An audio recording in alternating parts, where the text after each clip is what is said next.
My son told me I wasn't welcome for Christmas. He said I would ruin the aesthetic of his $1 million home. He thought I was just a poor retired old man living on a pension. He forgot who I was. He forgot that I was the one who owned his aesthetic. That night, I made one phone call. By the time I was done, my son wouldn't just lose his house. He would lose everything he thought he knew about his life. My name is Gregory Stone, and I am 70 years old. The engine of my 10-year-old Ford F-150 rumbled as I pulled off the main highway, the tires crunching on the pristine paved road of the Austin suburbs.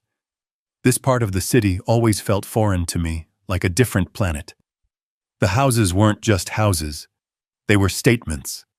Sprawling, sterile monuments of glass and white stone sitting on lawns so green they looked fake.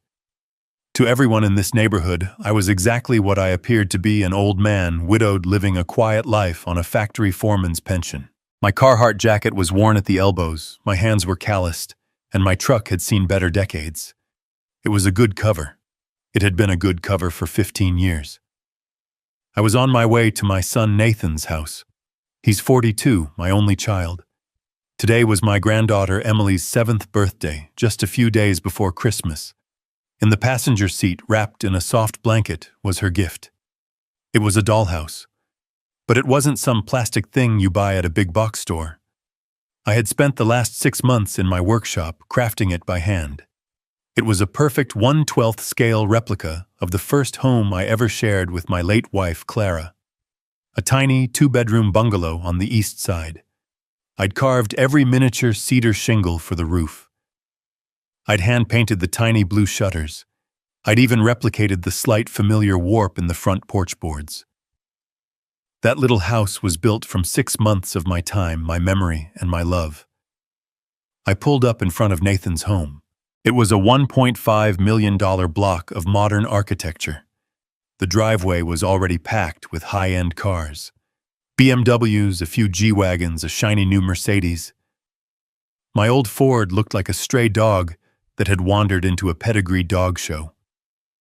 I could hear the party from the street. Loud music, the high-pitched laughter of adults drinking expensive wine in the middle of the day. I parked on the street, carefully lifted the heavy dollhouse, and walked up the long stone path. I felt a familiar tightness in my chest. This wasn't the world I'd built for Nathan. This was the world his wife Diana had built using him. My love for Emily was the only reason I ever set foot on this property. I rang the bell. The music was so loud it took a moment. Then the heavy pivot-style front door swung open. Nathan stood there. He was wearing a crisp linen shirt that probably cost $300. His hair was perfectly styled. For a split second, his face lit up with a generic party smile, but when he saw me, the smile didn't just fade. It evaporated. It was replaced by a look of pure, unadulterated panic. "Dad," he stammered. He physically stepped onto the porch, pulling the massive door almost closed behind him, blocking my view of the party. "Dad, what are you doing here?" My own smile faltered. The cold Austin air nipped at my ears. "What do I mean, son?" "It's Emily's birthday. You invited me last week, remember?" I held up the dollhouse. "I finished her gift." Nathan didn't even look at the gift. His eyes darted past me to my truck parked on the street. He winced as if the very sight of it caused him physical pain. "Dad, I know. It's just, today is really not a good time. It's chaotic." "I won't stay long," I said, my voice starting to feel as old as I looked. "I just want to give this to Emily and wish her a happy birthday." Before he could answer, the door swung open again. Diana. She was 40 and she was a presentation. A sleeveless white dress that looked like it was sculpted from marble. Her face was ironed smooth by ambition and expensive treatments. Her blonde hair was perfect. Her eyes didn't just look at me. They assessed me, valued me, and dismissed me in less than a second. "Nathan," she said, her voice a sharp, cold whisper that cut right through the party noise. I thought you handled this. Nathan flinched. I was just about to, honey. Diana's eyes raked over my Carhartt jacket, my old jeans, my work boots. Then she looked at the dollhouse in my hands with pure disgust. She turned back to Nathan. She didn't bother to lower her voice. She wanted me to hear. Get him to leave, now. My parents are flying in tonight for the holidays. I cannot have that. She gestured vaguely at me at my truck at the dollhouse, ruining the entire aesthetic for Christmas. It's embarrassing. Just deal with it. She didn't wait for an answer. She just turned and vanished back into the warmth and laughter of the party, the heavy door clicking shut behind her. I stood there. The music pulsed. Embarrassing. Aesthetic. I looked at Nathan. His face was flushed beet red. He couldn't meet my eyes. He was staring at the perfect, expensive slate tiles of his porch. He was a 42-year-old man, a father, a husband, and he was completely, utterly terrified of his own wife. Dad, he mumbled, running a hand through his perfect hair. Dad, listen. She's just stressed. You know how these parties are. I know how she is, Nathan, I said, my voice quiet. No, you don't understand, he said, getting defensive. She's right. It's just not a good time. We have important guests. And about Christmas. He took a deep breath, finally looking up at me. His eyes were pleading with me to make this easy for him. About Christmas, Dad. It's going to be packed. Her whole family is coming. It's a formal thing. And well, maybe it's best if you just don't come this year. We weren't expecting you. We weren't expecting you. The words hit me. But it wasn't the way you see in the movies. There was no sudden sharp pain. The sadness didn't come. Instead, a profound cold clarity settled into my bones. The kind of clarity you get in the dead of winter right before a storm when the air is perfectly still and sharp enough to cut. I looked at the dollhouse in my hands. 6 months. 6 months of my time, my hands, my memory. 6 months of carving tiny window frames and sanding miniature floors, all for a little girl I loved. All for a son who was now telling me I wasn't good enough to be seen by his new rich family. I looked back at Nathan, at his expensive shirt, at his terrified, weak eyes, and for the first time I didn't feel anger. I felt pity. And then I smiled. It was not a kind smile. It was a smile he had never seen before.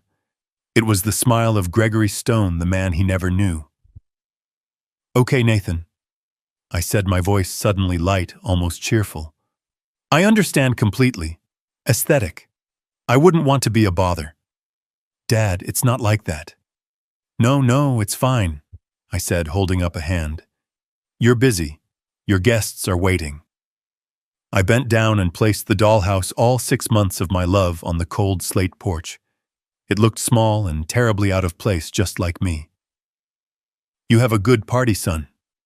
I turned and walked away. I didn't run. I didn't stomp. I walked step by steady step back to my old, embarrassing truck. Dad. Wait. I heard him call from the porch. I didn't mean, Dad, don't forget your gift. I got into the F-150. I put the key in the ignition. The engine turned over with a familiar, reliable growl. I looked in the rearview mirror. Nathan was standing on his porch next to the dollhouse, wringing his hands. He looked small and pathetic. I put the truck in gear and drove away. I didn't look back. He thought I was a poor old man. He thought I was a burden. He thought he and his wife were in control. He had forgotten who I was. He had forgotten who he was. It was time to remind him. I didn't drive home. My home, the small 2-bedroom bungalow where Nathan thinks I pinch pennies, was on the other side of town. I drove the opposite way. I drove east, past the airport, past the new high-tech campuses, and deep into the industrial sector. The part of Austin that doesn't make it onto postcards. The part where the roads are cracked and the buildings are just giant windowless boxes of corrugated steel. The truck rumbled over a set of railroad tracks. The sky was turning a bruised cold purple as the sun set. I didn't feel the sting of Nathan's words anymore. That aesthetic comment. The casual, brutal dismissal. It wasn't stinging. It was clarifying. It was the final heavy click of a deadbolt sliding into place. I pulled up to a nondescript warehouse at the end of a dead-end street. A faded sign on the chain-link fence read, GS Woodworking. It was a dummy corporation, one of many a shell I'd set up decades ago. My old Ford looked perfectly at home here, parked among rusted delivery vans and discarded shipping pallets. I got out. The air smelled of diesel and ozone. I keyed a long code into a rusted, unassuming keypad on a steel side door. The lock buzzed a heavy sound, and I stepped inside. The first floor was exactly what it looked like, a cavernous, dusty, and dormant workshop. Old lathes, drill presses, and massive table saws sat under heavy gray tarps covered in a fine layer of sawdust. This is what Nathan thought I did with my retirement. He thought I piddled around with wood. It was my hobby, yes. But it was also my cover. I walked to the back past a defunct break room where a single fluorescent light flickered erratically. I entered what looked like a dark, greasy storage closet filled with old manuals and oily rags. I pushed aside a heavy rolling steel shelving unit. Behind it was not drywall. It was a reinforced steel door with a biometric hand scanner.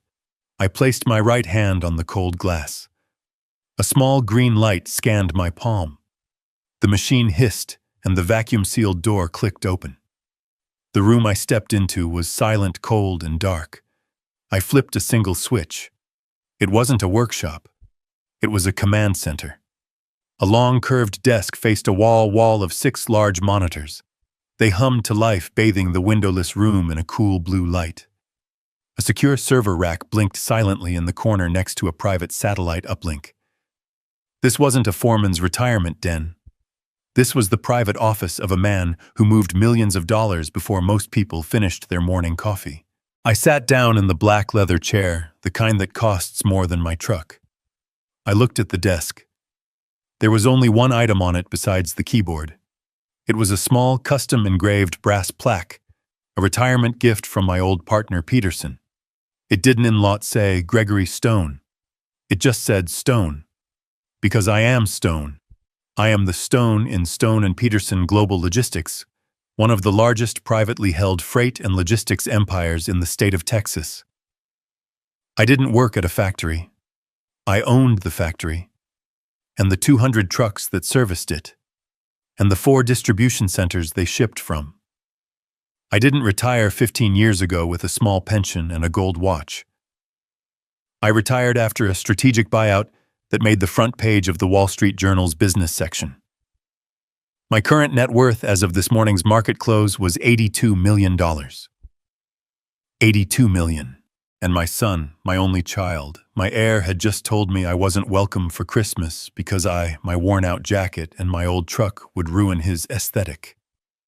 I looked at the only photo in the room framed on the wall opposite my desk. It was Clara, my late wife. She was laughing, her eyes crinkling at the corners. The photo was taken on the porch of that tiny bungalow, the very one I had just spent 6 months replicating in miniature. Clara. She was the reason for all of this. She grew up with nothing. I grew up with slightly more than nothing. When Peterson and I started the company, it was just the 2 of us and 2 rented flatbed trucks. We worked 20-hour days. We built this thing from grit, diesel fumes, and handshake deals. When the money finally came, it didn't trickle in. It came like a flood. And it terrified her. "Greg," she'd said to me, her hand on my arm, her voice always gentle but firm as steel. "This money, it's a tool. It is not a life. Don't let it spoil him. Don't let it make him weak." She had seen it happen to other families, friends of ours, who struck it rich. Their children grew up entitled soft, useless. Children who inherited fortunes but had never learned the value of a single dollar earned through their own sweat. "Promise me, Greg," she said, her voice thin in that sterile hospital room just before the cancer took her. "Make him stand on his own 2 feet. Don't let this money be a curse. Let him build his own life." So I promised. After she passed, I sold the large house in Westlake Hills. I moved into the small, simple bungalow she and I had loved. I created the retired foreman persona. I gave Nathan a first-class education, a modest starter fund for his first house, and then I stepped back. I told him the inheritance was mostly gone, tied up in Clara's medical bills and some bad investments. I let him think I was just another retiree getting by, comfortable but not wealthy. I wanted him to build his own life. I wanted him to become a man. I wanted him to be proud of himself, not of his father's bank account. I looked at the blank monitors. I had been watching. I thought I was protecting him. But Clara and we were wrong. We were so naive. We thought that having money would corrupt him. It never ever occurred to us that the idea of money, the hunger for it, the deep abiding shame of not having it, would corrupt him just as badly. He didn't grow up strong and independent. He grew up bitter and resentful. He saw my simple life not as a philosophical choice, but as a personal failure. His failure. He married a woman, Diana, who was just as hungry, just as status-obsessed, just as ashamed of modest beginnings as he was. They weren't building a life. They were building a brand, an aesthetic. And I, the father he was ashamed of, the poor old man, was the single greatest obstacle to that aesthetic. The coldness I felt on that porch wasn't just the winter air. It was the absolute chilling realization that my life's greatest project, my son, was a catastrophic failure. My promise to Clara, my grand 15-year experiment in humility, had backfired completely. It hadn't made him strong. It had made him cruel. My fingers, steady and sure, moved across the encrypted keyboard. I brought up a secure line. It rang twice. "Peterson?" His voice was gravelly professional. Always professional. Paul Peterson had been my lawyer, my financial advisor, and my closest confidant for 40 years. He was the only other person on earth who knew the full truth. "It's Greg," I said. The temperature in the command center was a constant 68 degrees, but my voice felt colder. "Greg." He paused. He knew my voice. He also knew I never called him from this line unless something was wrong. "What's happened?" "I need you to pull up a file," I said, ignoring his question. "The Nathan Stone Family Trust." I heard the sound of typing on his end. Paul was old school, but he was fast. "Got it," he said. "The Austin property, the one in the preserve, $1.5 million valuation. What about it? Refresh my memory, Paul. The arrangement. Exactly as it stands." "It's just as we structured it 10 years ago," he said. "You purchased the property outright through a shell LLC, Hill Country Holdings. You then created the trust and transferred the title to it. We set up a fake mortgage agreement through a third-party servicing company. Nathan thinks he's paying a $3,000 mortgage every month to some bank in Delaware. And where does that $3,000 actually go?" I asked, though I already knew the answer. I just needed to hear it. I needed to pour salt on the wound. "As per your instructions," Paul said, "it's rerouted. 100% of it is deposited directly into a separate shielded investment trust for your granddaughter, Emily Stone. As of this morning, that account holds." I heard more typing. "Just over $430,000. It was a brilliant setup, Greg. A forced savings plan for his daughter." His daughter, my granddaughter. The little girl whose birthday party I was just kicked out of. The little girl whose father was ashamed of me. I looked at the blank monitors. I thought about the dollhouse sitting on that cold slate porch. "Cancel it," I said. The silence on the other end was heavy. Paul wasn't just my lawyer. He was my friend. He'd held Clara's hand at the funeral with me. "Greg," he asked, his voice careful, "what do you mean, cancel it?" "I mean exactly that. Cancel the entire arrangement, today.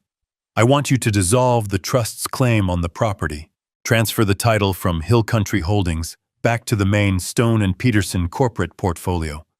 Shut down the fake mortgage agreement. And I want you to stop the automatic rerouting of that $3,000 payment. Greg, if you do that, the servicing company will register an immediate default." "I know," I interrupted. "That's the point. But, Nathan, he'll be blindsided." "He'll be fine," I said, my voice flat. "He's worried about his aesthetic. This will give him something real to worry about." Paul was quiet for another long moment. He knew not to push, but he had to be sure. "This is a significant move, Greg. Are you certain this isn't just you being angry? This is a permanent decision." I thought about Nathan's face, the panic, the shame, the weakness. I thought about Diana's cold, dismissive words, embarrassing, ruin the aesthetic. Was I angry? No. Anger is hot. What I felt was the cold, clean precision of an icicle. "It's a business decision, Paul," I said. "The asset is being mismanaged. The current occupants are unreliable. They are a risk to the brand. I'm reclaiming the asset." Paul sighed. He knew that tone. It was the stone talking now, not the grandfather. "All right, Greg," he said, his voice all business again. "I'll file the transfer paperwork immediately. It'll be done by end of day. What about the servicing company?" "Send them an official standard notice," I instructed. "Tell them Hill Country Holdings is reclaiming the property. I want a standard by-the-book 30-day foreclosure notice sent to the occupants. Certified mail, tomorrow morning." 30 days, Paul repeated. "That's aggressive, Greg, especially right before Christmas." "Is it?" I looked at the photo of Clara. They weren't expecting me for Christmas.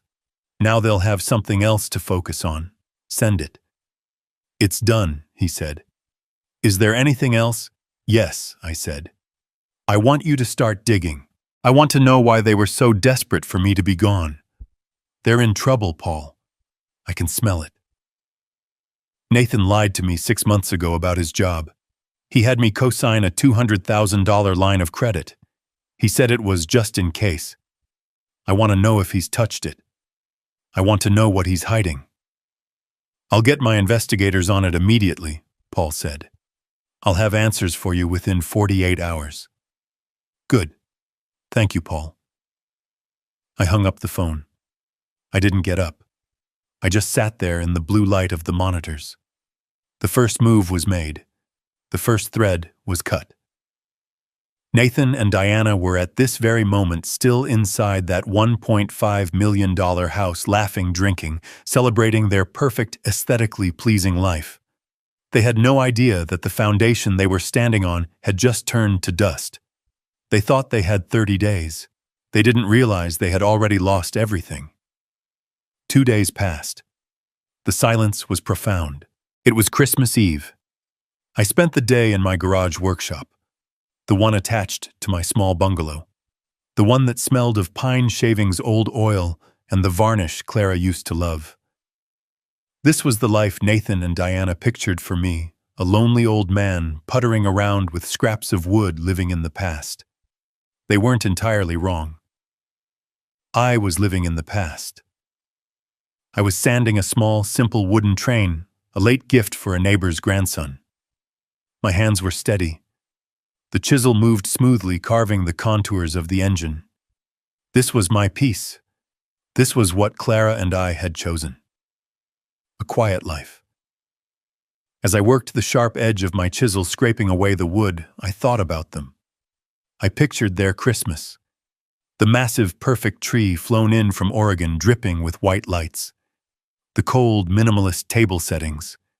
The caterers in the kitchen. I wondered if Emily ever got the dollhouse, or was it stuffed in their garage, hidden away, deemed too folksy for Diana's aesthetic. I wondered if Diana's parents had arrived, and if Nathan was successfully playing the role of the successful son-in-law, his face aching from a forced smile. The certified mail receipt from Peterson confirmed the foreclosure notice had been delivered yesterday afternoon. Diana would have signed for it. They would have opened it. They would have read it. And yet for 2 days, nothing. The silence was almost disappointing. Maybe I thought they had a backup plan. Maybe they were wealthier than I knew. Maybe they didn't need the house. Maybe my one move, my single act of defiance, had meant nothing at all. I finished sanding the small train engine. The sun went down. 5 o'clock. 6 o'clock. I went inside. I opened a can of chili and heated it on the stove. I sat at my small kitchen table, the one Clara and I had bought from a second-hand store in 1978. The house was quiet. 7 o'clock. 8 o'clock. Christmas Eve. I should have felt lonely. I should have felt the sting of my son's rejection. I didn't. I felt calm. The deep, heavy calm of a man who has finally made a decision and is just waiting for the consequences to arrive. At exactly 9:07 p.m., the storm broke. My old flip phone, the simple, dumb phone I carried to maintain my cover, started to vibrate on the kitchen table. It didn't just vibrate. It buzzed with such a frantic energy that it skittered across the Formica countertop. I looked at the small, pixelated screen. Nathan. I stared at it. I let it ring. Once. Twice. 10 times. It stopped. Silence for 3 seconds. And it started again. Nathan. I let it go to voicemail. It stopped. 3 seconds. It rang again. Nathan. I let it go. It stopped. 3 seconds. It rang again. This time, Diana. Her name flashed on the tiny screen. I smiled. A small, tight smile. I let it go to voicemail. This continued without exaggeration for 20 minutes. It became a frantic, alternating rhythm of incoming calls. Nathan. Diana. Nathan. Diana. They weren't just calling. They were panicking. They were pinging me one after the other like two drowning people fighting over a single life preserver. Finally, the house fell silent again. The phone lay on the table, exhausted. I picked it up. The screen glowed with notifications. 38 missed calls. 22 new voicemails. I poured myself a glass of water. I sat down. I turned on the speakerphone. I pressed play. The first message was Nathan. His voice was unrecognizable.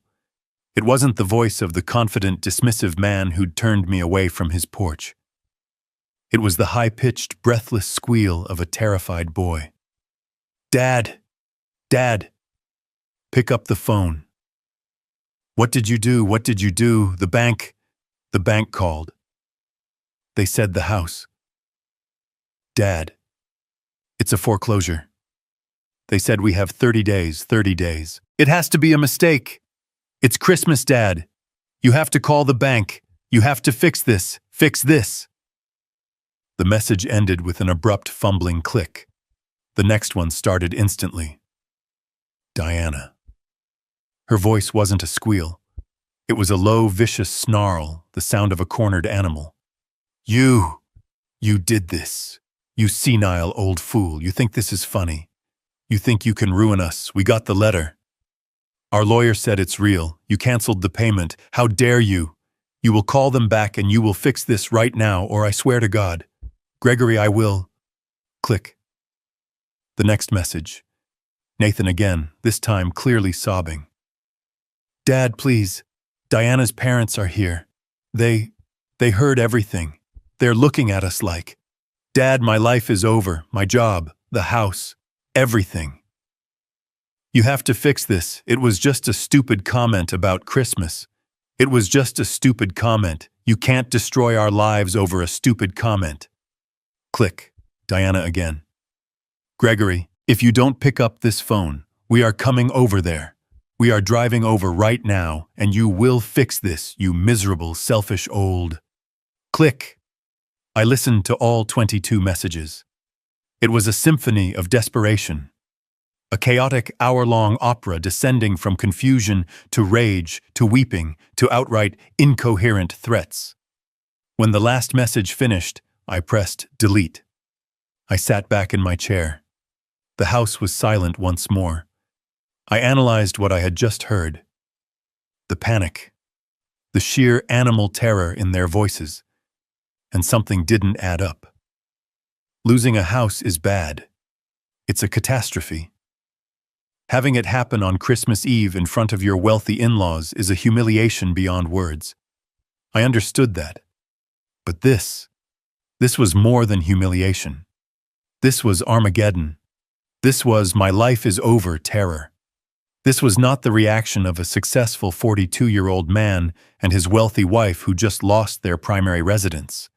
They would be embarrassed. They would be furious. But destroyed, no. If they lost this house, they would simply move. They would rent. They would downsize. They would be angry, yes. But they wouldn't sound like their world had just ended. This reaction wasn't about losing a $1.5 million house. This was the reaction of two people who had just lost their only lifeline. This was the panic of people who didn't just lose their aesthetic. They had just lost their escape route. They weren't just worried about where they were going to live. They were terrified of what they were running from. I looked at the dark screen of my flip phone. My son had lied to me 6 months ago. He had looked me in the eye, his own father, and lied about the stability of his job. He'd manipulated me into co-signing a $200,000 line of credit. He said it was just in case. And I realized with a sudden sinking certainty that this foreclosure wasn't the end of my plan. It was just the beginning. They were hiding something much, much bigger, and I was about to find out exactly what it was. The phone was silent now. I sat in the quiet of my kitchen, the old clock on the wall ticking loudly, each sound a heavy thud against the silence. 38 missed calls, 22 voicemails. The reek of their panic, their rage, their absolute primal terror still hung in the air, thick as smoke. I replayed the sounds in my head. My life is over. You've destroyed us. We're ruined. I turned off the speakerphone. The house was quiet again.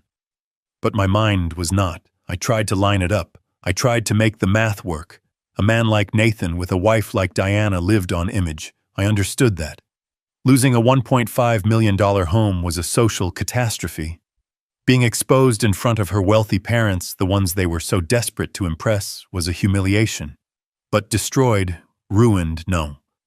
It didn't add up. A man like Nathan doesn't just have one option. If they lost this house, the house I was paying for, they would simply move. Diana's family, the ones she was so worried about, would surely step in. They would rent another pristine, aesthetic-approved property.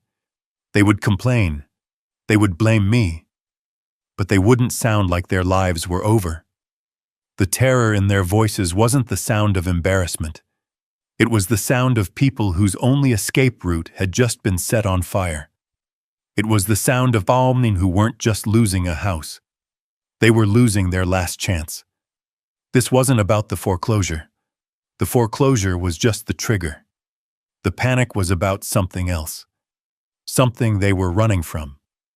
And then I remembered. 6 months ago. The memory hit me with the force of a physical blow. It was a hot, humid July afternoon. Nathan had shown up at my bungalow unannounced. This was unusual. He rarely came to my poor side of town. He was wearing jeans and a simple polo shirt, not his usual tailored suits. He was playing a part even then. He sat at my kitchen table, the one Clara and I had refinished by hand. He kept running his hands through his hair. "Dad," he'd said, his eyes focused on a scratch in the old Formica tabletop. I'm in a tough spot." I waited. "Things at the firm are..." Not good, he'd said. The market's down. They're talking about layoffs. Big ones. I think I'm on the list. I remember feeling a small, sad twinge. Not surprise, just sadness. I'm sorry to hear that, son, I'd said. Yeah, well. He finally looked at me and his eyes were filled with a practiced, desperate sincerity. I wouldn't ask. You know I wouldn't. But Diana, she's terrified. If I get laid off, we won't be able to cover the mortgage, the car payments. We need a safety net. Just for a little while. Just until I find something new. What do you need, Nathan? Just a cosign, Dad. A line of credit. 200,000. It's just a safety net. I promise I won't even touch it unless it's a real emergency. The bank they just won't approve it for me alone right now with the rumors at the firm. But with your name on it, your good credit, my good credit, the good credit of a retired factory foreman. He had no idea what he was really asking for. He didn't know he was asking an $82 million corporation to back his safety net. I'd hesitated. I remembered Clara's voice. Don't let it make him weak. But then I looked at my son. He looked broken. I thought he was finally learning humility. I thought he was coming to his father for help. I couldn't let my granddaughter be on the street. All right, son, I'd said. I'll cosign. But this is for emergencies only. You understand? Absolutely, Dad. Thank you, I promise. You won't even know it's there. Now sitting in my kitchen on Christmas Eve, the silence of the house felt like a tomb. You won't even know it's there. The panic in his voice on the voicemail. It wasn't just about the house. It was about the $200,000. I picked up my secure phone from the office in the basement. I hit the speed dial for Paul Peterson. He picked up on the first ring. He was always working. Paul, it's me again. Greg, I heard the fireworks, he said dryly. 38 missed calls. They sound distressed. Their panic is wrong, Paul. I said, my voice low. It's too much. It's not just the house, that they're hiding something else and something bigger. What do you need? 6 months ago, I co-signed a line of credit for Nathan. $200,000. He promised he wouldn't touch it. He said his job was on the line. I heard Peterson let out a long, slow sigh. The sound of a man who has seen this movie before. Greg, I want to know Paul. I want to know why they were so desperate for me to be gone. I want to know why they were planning to leave the country on Christmas Day, and I want to know how much is left in that line of credit. I want to know everything he's been doing for the last 6 months. Paul was silent for a beat. Greg, I can find out. I can have answers for you by morning. But you have to be prepared. If he's been lying about the house, he's been lying about this too. Are you ready for what I might find? I looked at the old clock on the wall. Clara's clock. Ticking, ticking, ticking. I'm not the one who needs to be ready, Paul, I said. He is. It was Christmas morning. The rest of the city was quiet, a world of rustling wrapping paper and family breakfasts. I was in my command center, the windowless, secure office hidden behind the dusty facade of my warehouse. I'd been there since 5 a.m., staring at the dark monitors, nursing a cup of black coffee that tasted like ash. I was waiting. The encrypted line chirped exactly at 8:01 a.m. I hit the speaker. Paul? Greg. That was all it took. In 40 years, I have heard Paul Peterson's voice deliver news of corporate takeovers, hostile mergers, and the death of my wife. I know all his tones. This was one I hadn't heard before. It was the sound of a man who was professionally disgusted and personally heartbroken. You're on speaker, Paul. Tell me what you found. I'll start with the line of credit, he said, his voice clipped all business. The $200,000 line you co-signed 6 months ago. You asked if he'd touched it. And he didn't just touch it, Greg. He activated it the same day you signed, the same day. The first withdrawal was for $50,000. The remaining $150,000 was drained in 4 separate transactions over the next 2 weeks. The account has been sitting at a zero balance, accumulating interest for 5.5 months. The coffee cup felt heavy in my hand. He had lied to my face. The safety net wasn't a safety net. It was the plan. He'd come to me after he already knew he needed the money. "All right," I said. "That's the what. Now tell me the why." "His job." I heard Paul take a deep breath. This was the one he didn't want to say. "Greg, Nathan wasn't worried about getting laid off." I waited. "He was fired 6 months ago, the day before he came to you for the line of credit." I closed my eyes. The image of him in my kitchen 6 months ago, looking so beaten down, so humble, flashed in my mind. It was all an act. A performance to secure $200,000 from his poor old father. "Why?" I asked. My voice was quiet. "What did he do?" "It wasn't a layoff, Greg," Paul said. "It was termination for cause. I spoke to their general counsel. He didn't want to talk at first, but when I mentioned my name, and your name, he opened up. He said they were trying to handle it quietly out of respect for you, but they were building a case. A case for what?" Paul stopped dancing.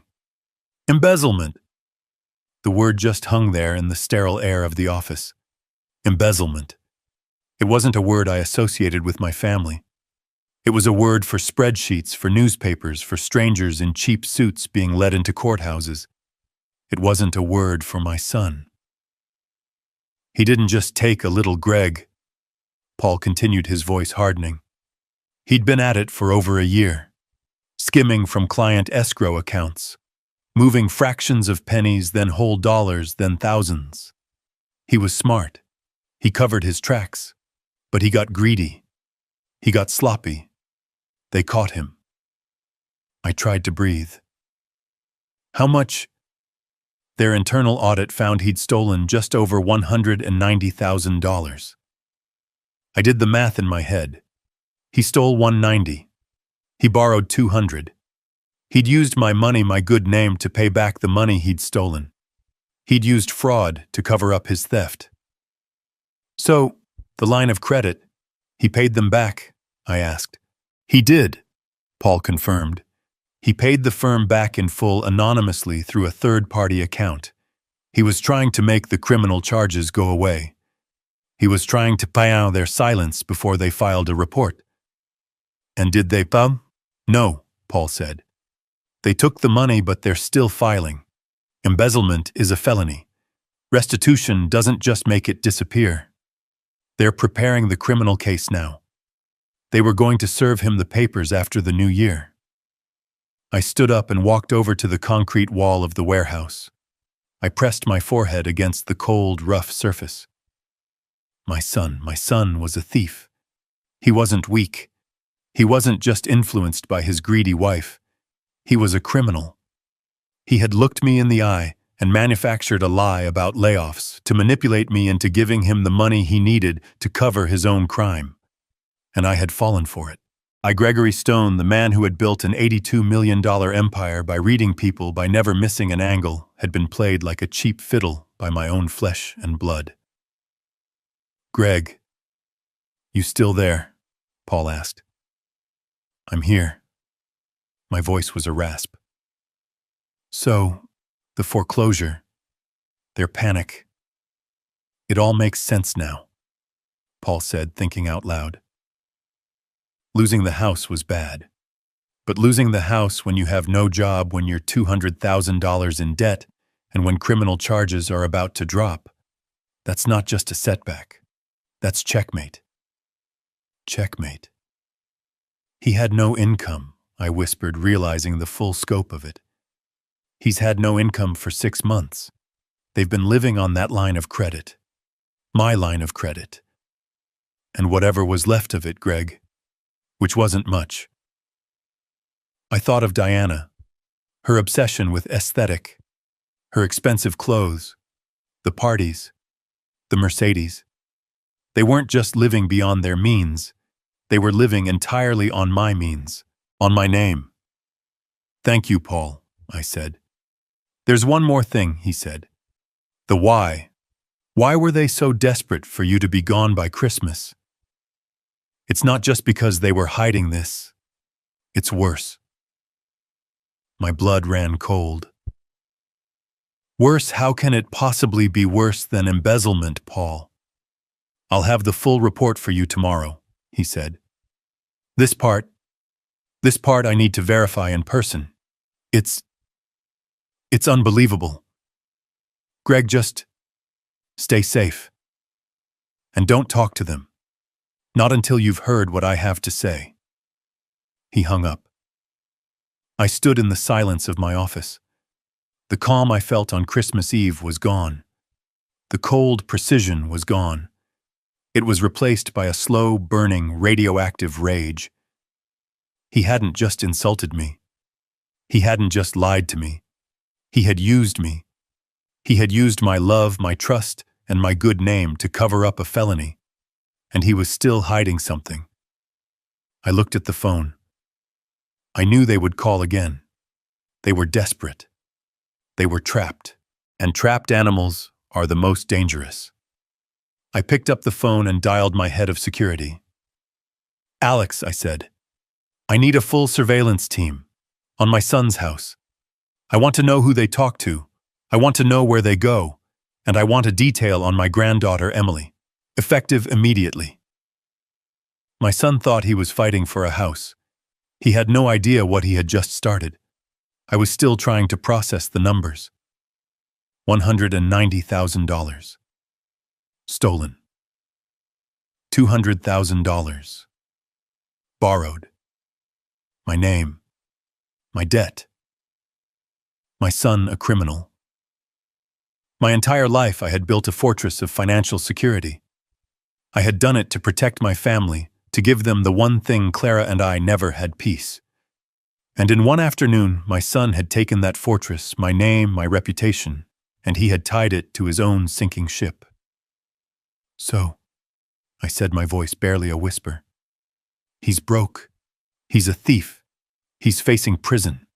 And I'm left holding the bag for 200 grand. "That's the shape of it, Greg." Paul's voice came over the speaker, heavy with the bad news. "But that's just the what. It still doesn't explain the why. Why Christmas? Why the desperation to get you out of that house? Why the 38 missed calls? It still felt disproportionate." I ran my hand over my face. "What do you mean it sounds like a pretty complete picture of desperation to me, Paul?" "No," Paul said. "Think like they do. They're cornered. They're rats. They've just lost their house. They're about to be exposed. What's their next move? They don't just sit there and wait for the police, they run." I leaned forward, my hands gripping the edge of my desk. "Go on." "I did what you asked, Greg. I dug deep. I put our investigators on their travel records, their recent purchases, their online activity. And I found it. This wasn't just about hiding the foreclosure notice from you. This wasn't just about aesthetic. This was about their exit strategy. Your son and his wife, Greg, they were planning to flee the country." The words hit me. Flee. Abandon everything. Abandon me. Abandon their daughter. "Where?" I asked. "One-way tickets. Booked 3 weeks ago. Departing from Austin Bergstrom International Airport. Destination Owen Roberts International Airport. Grand Cayman. The Cayman Islands. Of course. A non-extradition country. A place to disappear with whatever money you had left." "And the departure date, Greg," Paul said, his voice dropping. "That's the kicker. The departure date was today, December 25th, Christmas Day, 3:30 p.m. It all clicked into place. The cruelty, the urgency, the absolute need to have me, the poor old dad, out of the way. "They needed me gone," I said, the realization settling like ice in my stomach. They needed the house for Christmas, not for her parents. Her parents were never coming. They needed the house to look normal. They needed to keep up appearances right up until the last possible second. Exactly, Paul said. They needed to seem like the perfect happy family, right up until they packed their bags, drove to the airport, and vanished. By the time anyone realized they were gone, by the time you realized they were gone, they'd be on a beach, and you'd be left holding the bag. I thought of Diana's voice. I cannot have that ruining the entire aesthetic for Christmas. She wasn't worried about her parents. She was worried about her alibi. She was worried that my presence, my poverty, my questions would somehow unravel their plan before they could execute it. My foreclosure notice, my one single act of defiance, had been a stray bullet that had hit their escape plan right in the engine. They were going to leave me, I whispered. It wasn't a question. They were going to leave me with a $200,000 debt, a criminal investigation into my co-signed loan, and they were going to disappear. They weren't just running from the law. They were running from me. They were going to abandon their daughter, Emily. My blood ran cold. Wait, Paul. The tickets. You said one-way tickets. Plural. Who was traveling? I heard Paul shuffle some papers. 2 adult tickets, Greg. Nathan Stone. Diana Stone. That's it. I felt the floor drop out from under me. What about Emily? What about my granddaughter? Paul was silent. Paul, I said, my voice rising. What about the 7-year-old girl? Her birthday party was just 2 days ago. Greg, Paul said, his voice quiet, pained. There was no ticket for Emily. They were leaving her behind. I couldn't speak. I couldn't breathe. This was a level of monstrousness I was not prepared for. To rob your own father, to betray him, to flee. That was greed. That was cowardice. But to abandon your own child, your 7-year-old daughter, to abandon her on Christmas Day, to leave her behind, to face the fallout of her parents' crimes. That wasn't just greed. That was pure, unadulterated evil. They were going to leave her with me. The senile, incompetent old man they were so ashamed of. That was their plan.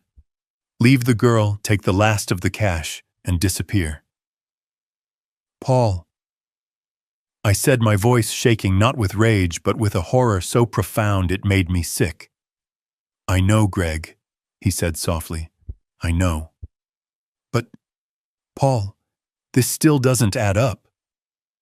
I said, my mind racing, trying to find some piece, any piece that didn't fit this horrible puzzle. Why? Why the panic? If they were planning to run, why did my foreclosure notice stop them? Why did that destroy them? Why not just run sooner? Because Greg, Paul said, and I heard the final terrible piece of the puzzle click into place. Because they needed to run with money. And their plan to get that money, it was much, much bigger than the $200,000 you already lost. I waited. This is the part I had to verify in person, Paul said. This is the part I didn't want to believe. Greg, the tickets to the Caymans were just step 1. Step 2 was the real plan. And it was scheduled for tomorrow, December 26th. What was scheduled for tomorrow, Paul? What did they do? They filed an emergency petition with the Travis County Family Court, Paul said. They weren't just running from the law, Greg. They were planning a full-scale robbery. Their plan, the real plan, was to have you legally declared mentally incompetent. What was scheduled for tomorrow, Paul? I asked. My voice was low. What did they do? Paul let out a long, heavy sigh.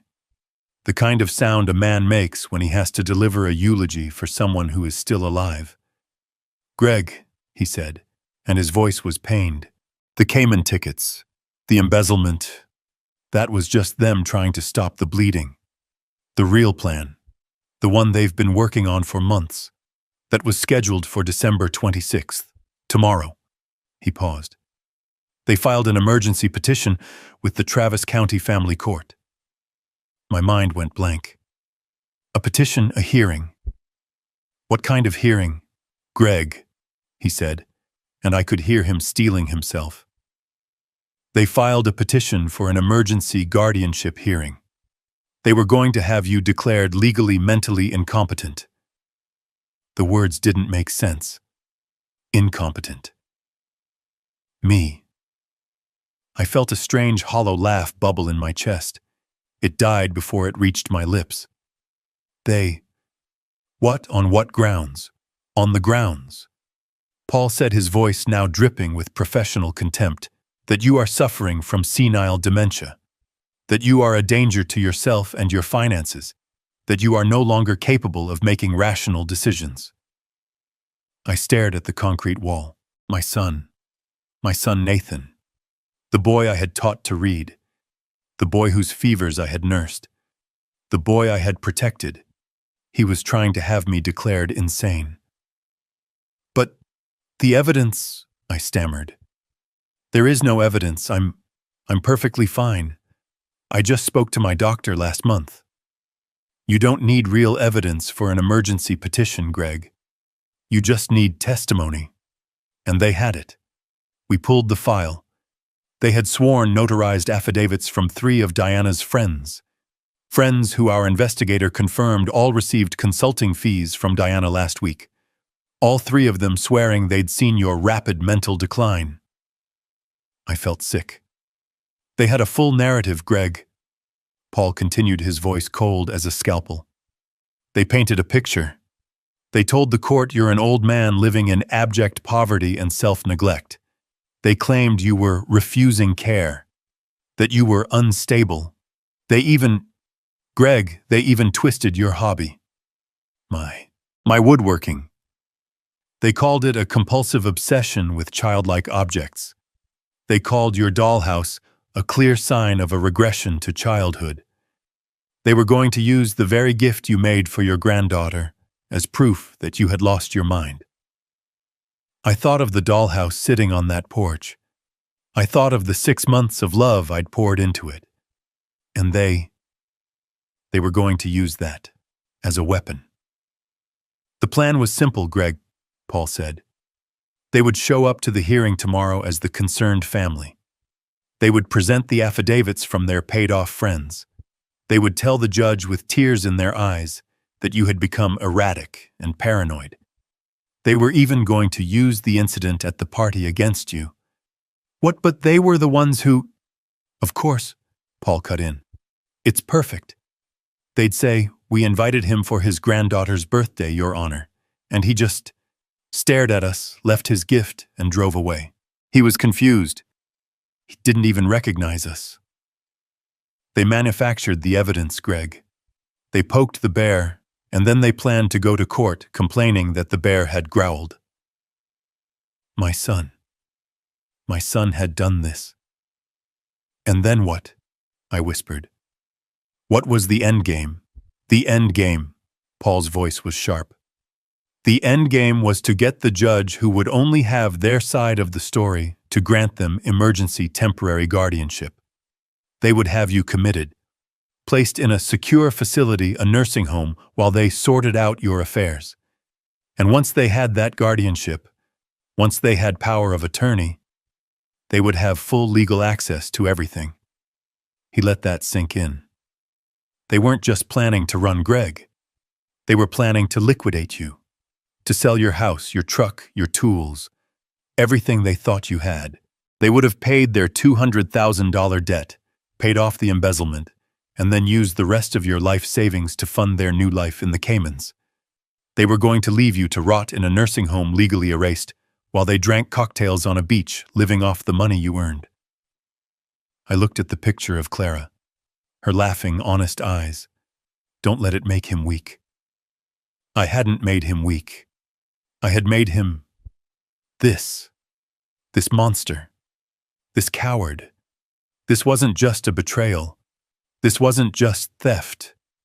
This was This was a level of cold, calculated patricidal greed that I had never in my 70 years known was possible. They weren't just planning to abandon their daughter. They were planning to abandon me, to bury me alive after stealing my name, my money, and my mind. The rage that had been a cold, clean icicle. It was still cold. But it wasn't an icicle anymore. It was a glacier. A vast, silent, unstoppable force. "Greg, are you there?" Paul asked. I was there.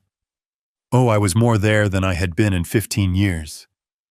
They think I'm poor, I said, my voice barely a whisper. They think they're doing all this for a small house and a foreman's savings. Yes, Paul said. They have no idea, Greg. They're trying to rob a corner store not knowing it's the front for the entire Federal Reserve. They're not just trying to rob me, Paul, I said. They're trying to erase me. I stood up. I looked at the 6 monitors, dark and waiting. Mom, please. We can still fix it. Benjamin begged, his voice cracking with a desperation that was almost pathetic. We're family, aren't we? A family doesn't betray, I replied, my voice echoing slightly in the real estate office. A family doesn't steal. A family doesn't plan the mental destruction of one of its members.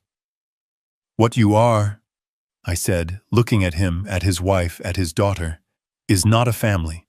It's a criminal organization that shares a last name. We gave you 45 years of our lives, Eleanor shrieked. You didn't give me 45 years. I shot back, my voice like steel. I gave you 45 years of my life. I gave up everything for you. And you were just waiting for me to die, to inherit the pittance you thought I had. We need that money, Mom, Benjamin finally roared, his true face showing. We have debts problems. And that's why you decided to drive me crazy, I said. That's why you decided to steal from me. That's why you decided to destroy the last years of my life. It wasn't personal, he spat. Those 3 words. It wasn't personal. 45 years of love. 45 years of sacrifice. 45 years of raising a boy I hadn't sired, but had loved as my own. And it wasn't personal. You're right, Benjamin, I said, my voice dropping to a whisper that cut through the entire room. It wasn't personal for you.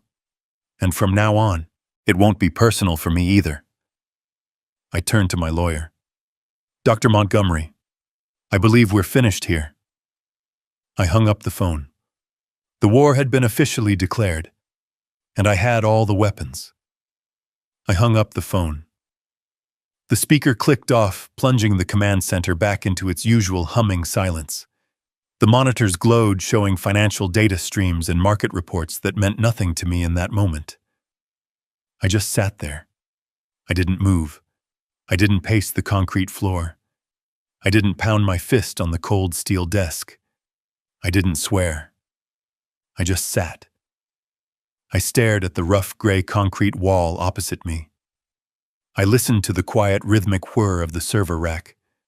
I counted the seconds as they ticked by in my head. 1, 2, 3. I sat there motionless for 10 full minutes. The hot burning rage I felt when I learned about the embezzlement, that was gone. The shock I felt when I learned about the line of credit, that too was gone. All of it had been burned away like fuel, leaving something else in its place. Ice. A profound structural and perfectly clear sheet of ice was forming inside my chest. They hadn't just insulted me. That was the party 2 days ago. They hadn't just lied to me. That was the line of credit 6 months ago. They hadn't just stolen from me. That was the embezzlement. No. This was something else entirely. They had planned to erase me, to have me declared incompetent, to use my love for my granddaughter, the dollhouse I built with my own hands, as a weapon to prove I was insane, to lock me away in a facility, to strip me of my name, my mind, my identity, and my freedom. This wasn't just a betrayal. This wasn't just a theft. This was an execution. They were planning to bury me alive. A senile old man, a burden, a man who had lost his mind, a man who refused care. The narrative they had built, it was perfect, and I had walked right into it. My simple clothes, my old truck, my quiet life, my obsession with woodworking. I had spent 15 years building my cover to protect my son from the poison of wealth, and he in turn had used that very cover as the blueprint to destroy me. The irony was so sharp, so perfect, it almost made me admire the sheer diabolical efficiency of it. They thought they were attacking a poor, retired foreman. They thought they were kicking a sleeping dog. They had no idea they had just kicked a hibernating grizzly bear. 10 minutes were up. The ice was fully formed. I knew exactly what to do. I picked up the secure phone. I dialed Peterson. He answered on the first ring. "Greg, are you all right?" His voice was filled with genuine human concern. "I'm fine, Paul," I said. My own voice surprised me. It was calm.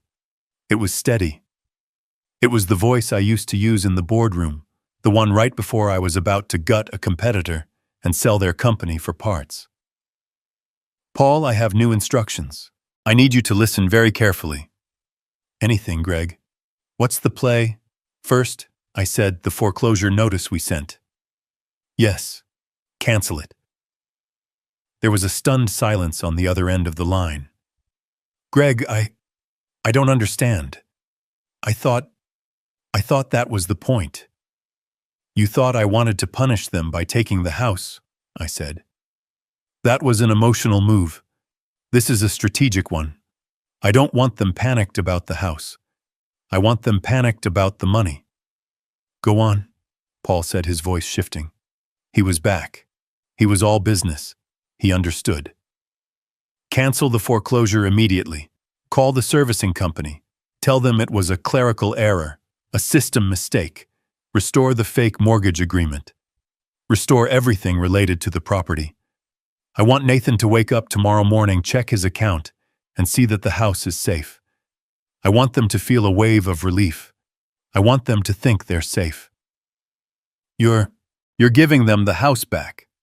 "I'm letting them think they still have the house," I corrected. "I'm leaving the cheese in the trap. They're cornered rats, Paul. If we take away their hole, they'll just scatter. I want them to stay right where they are, thinking they've outsmarted the confused old man." "All right," Paul said. I could almost hear him smiling. "Clerical error.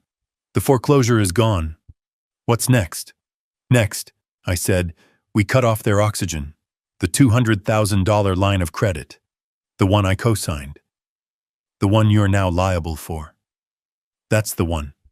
I want you to freeze it, not cancel it. Freeze it. Effective immediately. Call the bank.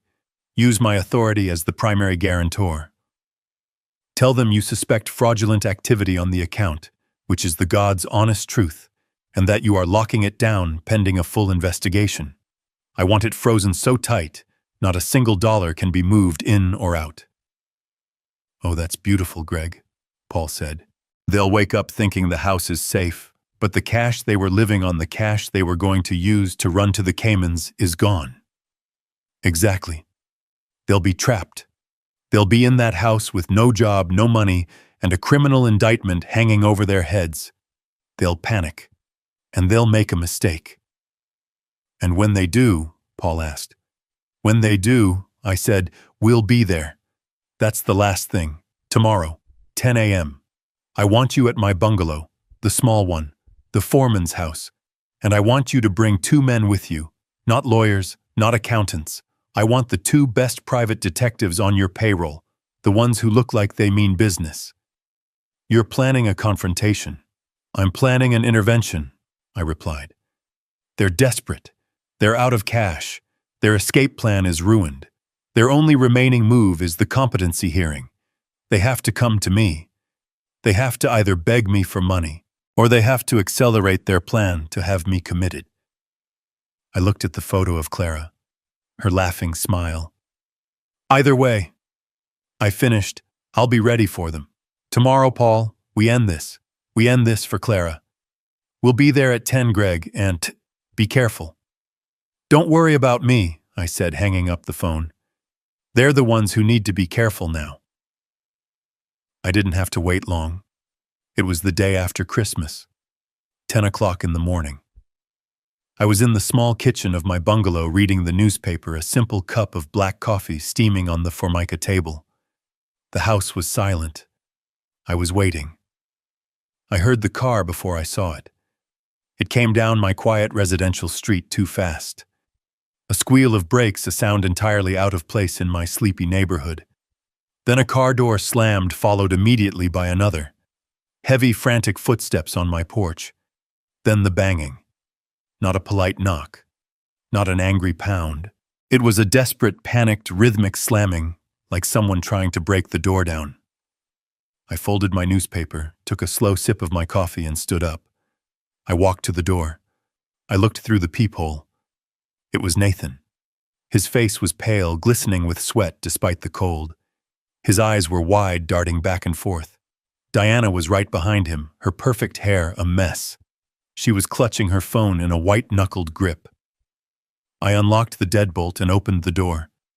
Before I could say a word, Nathan pushed past me, stumbling into my small living room. "Dad?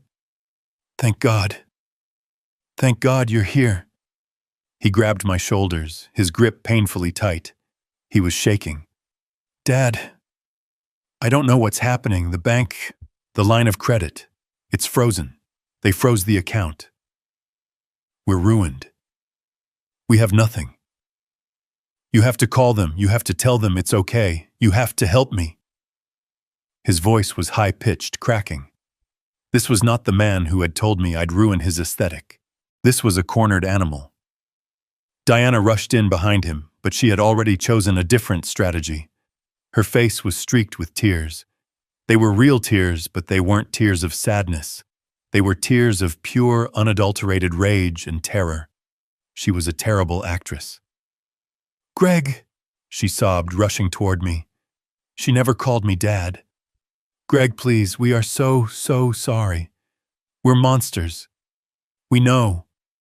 What we said about Christmas. We were stressed. We were horrible. We were wrong." She actually tried to grab my hand. I let her.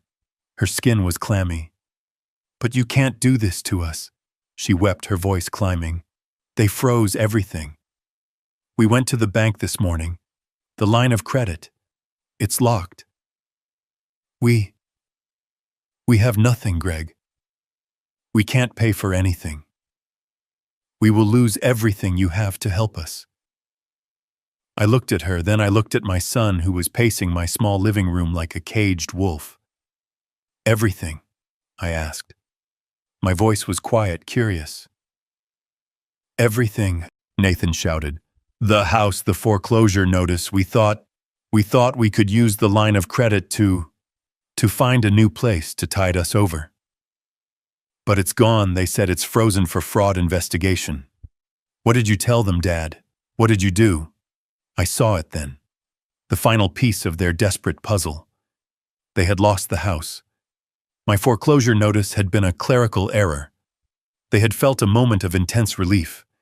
And then in the middle of their celebration, in the middle of their escape plan, they had reached for the $200,000 I had guaranteed.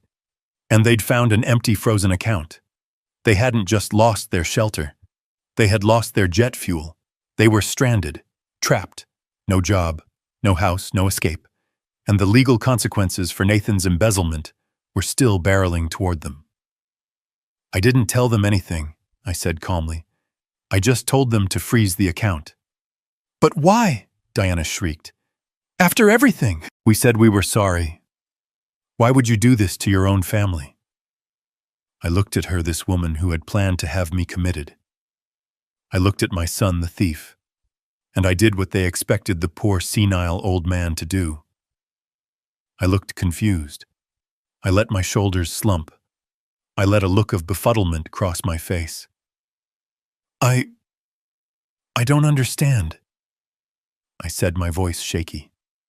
I thought you were spending too much. I just wanted to put a pause on it.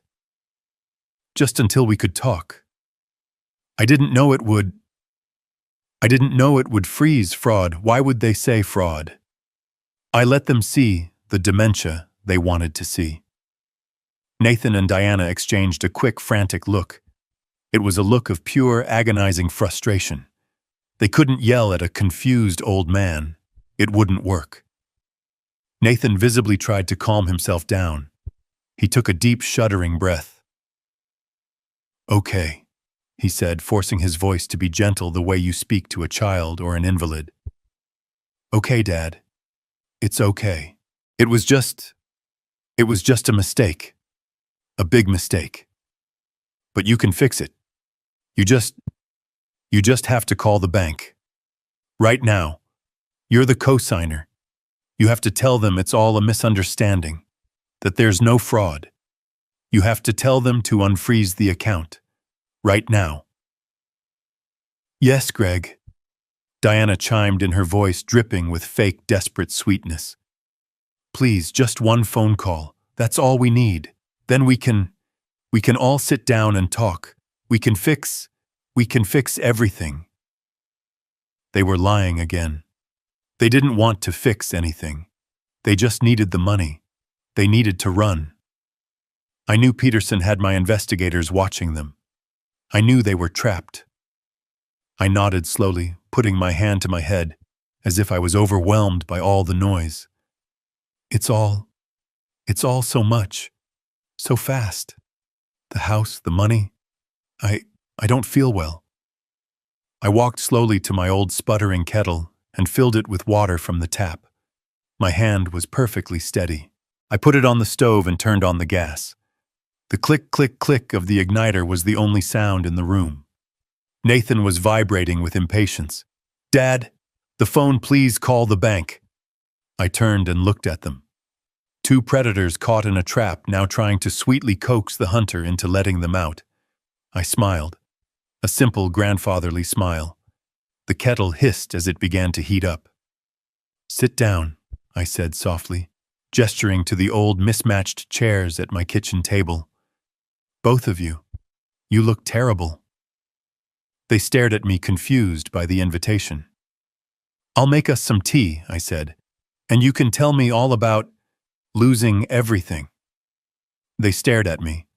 I had invited them in to talk. I had offered them tea. I, the confused old man who had just accidentally frozen their $200,000 line of credit. The kettle on the stove began to hiss a low-rising shriek that filled the small kitchen. Nathan couldn't stand the silence. He was vibrating his leg, bouncing so hard it shook the cheap Formica table. Diana was worse. Her eyes, red-rimmed from her fake crying jag on the porch, were darting around my simple living room, looking at my old furniture, my worn-out rug, as if she was mentally calculating what she could sell first. "Dad!" Nathan finally burst out, unable to wait for the tea. You have to call them. You have to call the bank now. I can't. We can't. It's all a misunderstanding." "Misunderstanding?" I asked. I turned slowly from the stove, holding two chipped mugs. "It sounded pretty clear, son. Fraud investigation. That's a strong word for a misunderstanding." Diana immediately launched into her performance. The tears welled up instantly, a practiced, perfect display of victimhood. "Greg," she said, her voice catching. "He didn't want to tell you. He was too ashamed. He didn't want you to worry." I placed the mugs on the table. I sat down. The old wooden chair creaked under my weight. "Ashamed of what, Diana? He made a mistake," she sobbed, reaching across the table to put her hand on Nathan's, a gesture of a supportive, loving wife. "A terrible mistake. But it wasn't his fault, the company. They've been awful to him." I looked at Nathan. He had his head in his hands, his shoulders shaking. He was playing his part too, the broken son. "Tell him, honey," Diana urged, rubbing his back. "Tell him. He's your father. He'll understand." Nathan looked up at me. His eyes were desperate. "Dad, they accused me of losing money. A client's account. It wasn't my fault, I swear. The market it tanked. But they're blaming me. They said I had to pay it back or they'd press charges, that they'd ruin my career." I just stared at him. The lies. They were so easy, so smooth. "So I panicked," he said, his voice dropping to a whisper. "I didn't know what to do. That's why I asked you for the line of credit. I thought I could use it to pay them back and then pay you back slowly before you ever knew. I was just trying to fix it, Dad. I was trying to protect my family. I was trying to protect you from the shame." He was good. I had to give him that. He had twisted the narrative. He wasn't a criminal. He was a victim. He hadn't stolen the money. He'd lost it. He hadn't committed fraud against me. He'd done it to protect me. It was a masterpiece of manipulation. "So the 200,000, I said, "it was to pay back this lost money." "Yes," he said, nodding vigorously. 190,000, and the other 10. It was just to live on, Dad. Until I found a new job. I am looking. I swear." "We're ruined, Greg," Diana chimed in, the tears flowing freely now. "We paid them, but now we have nothing left. We've been living on credit cards for weeks. And now you froze the account. It's the only thing we had. And now we're going to lose the house too. We're going to be on the street. All because of a stupid comment about Christmas." She buried her face in her hands. "We said we were sorry. We're begging you, please. Greg, just call the bank. Tell them it was a mistake. Tell them there's no fraud. Please. We're your family." The kettle shrieked a piercing, painful scream that filled the entire house. I stood up slowly, turned off the gas, and poured the boiling water into the 2 mugs. The room was silent except for Diana's performative sobbing. I placed 1 mug in front of Nathan, 1 in front of Diana. I sat back down. They looked at the tea, confused. "I see," I said. "So you lost $190,000, and then you borrowed $200,000 from me to pay it back. And you've been lying about your job for 6 months. And you were planning to fly to the Cayman Islands on Christmas Day. All because you panicked." Their heads snapped up. Both of them. The sobbing stopped instantly. Diana's face 1 second ago, a mask of tragic despair, was now frozen in absolute ice-cold shock. Nathan's mouth opened, but no sound came out. He was pale as a ghost. "How?" he whispered. How did you know about the Caymans?" "Embezzlement," I said. It was just 1 word, but it landed in the center of the kitchen table like a grenade. "What?" Diana breathed. "Embezzlement." I repeated, my voice as calm and flat as a frozen lake. "That's the word you're looking for, Nathan. Not lost money, not a mistake. The word is embezzlement. You stole $190,000 from your client's escrow accounts over a period of 12 months. Your company didn't ask you to pay it back. They caught you, and they were preparing a criminal case that would send you to prison for 10 to 15 years. Nathan stopped breathing. He was staring at me, his mind clearly racing, trying to understand how this was possible. How could the senile old man... "And you," I said, turning my gaze to Diana. "You didn't just find out. You were in on it from the beginning. You were the one who researched non-extradition countries. You were the one who booked the one-way tickets. You were the one who planned to abandon your own 7-year-old daughter here on Christmas Day, while you and this thief ran away to a beach, leaving me to clean up your mess, leaving me to pay the $200,000 debt you'd racked up on my name. You.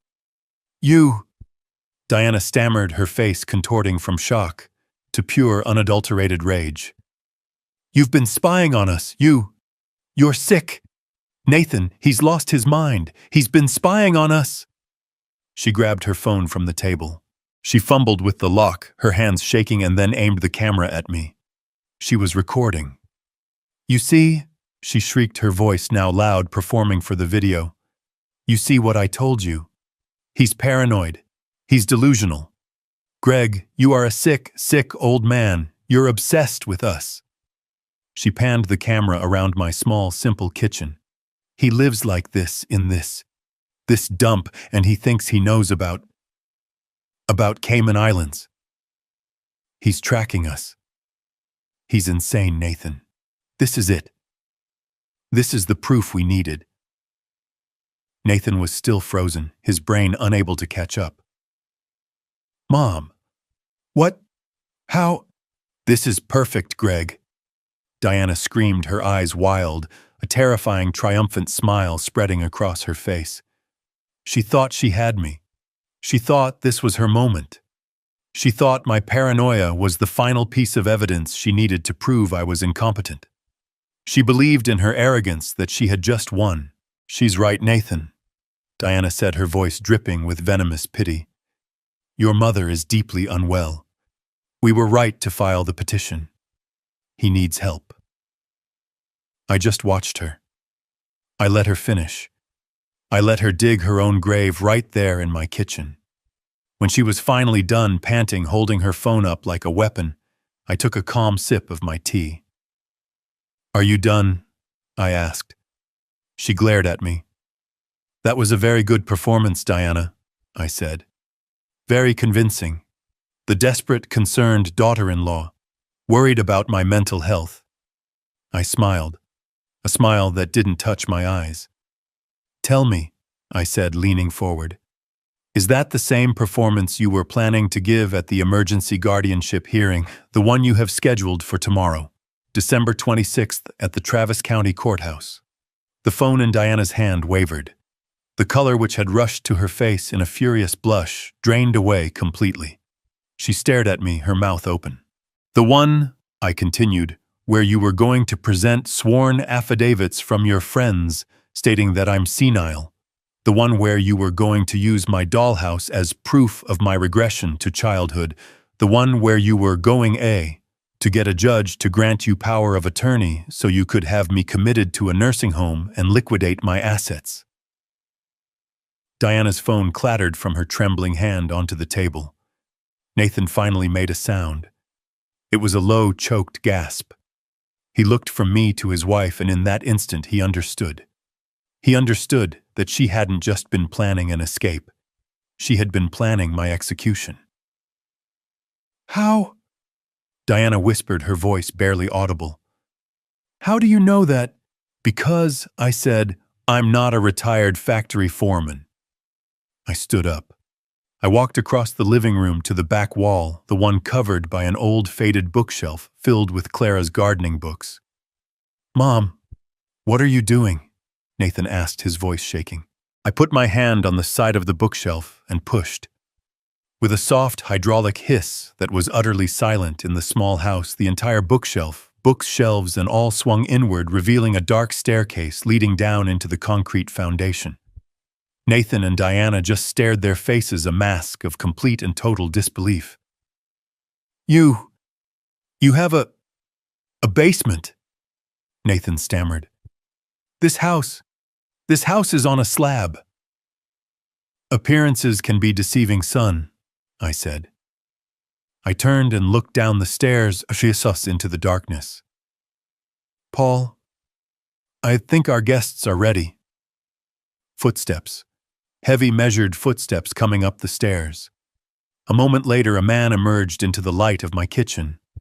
He was in his late 60s like me, but he wore a perfectly tailored three-piece suit. He was holding a thick, leather-bound briefcase.